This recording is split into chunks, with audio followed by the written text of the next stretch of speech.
Hey, so I just wanted to show you the waterfall jacuzzi.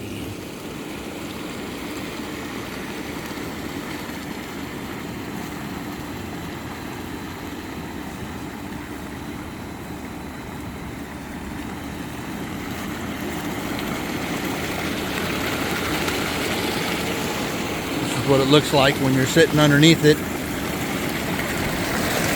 and you look out at the world, or why it's hitting your back. Pretty fun.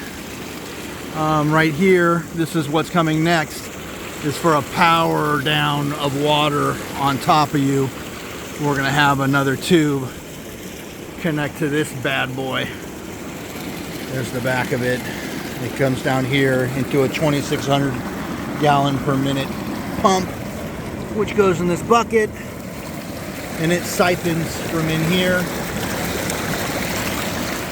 It's got the jets on, but you can have it without jets as well. And yeah, make it 102, 103, 104 is the max, but 100 degrees is pretty nice and hot.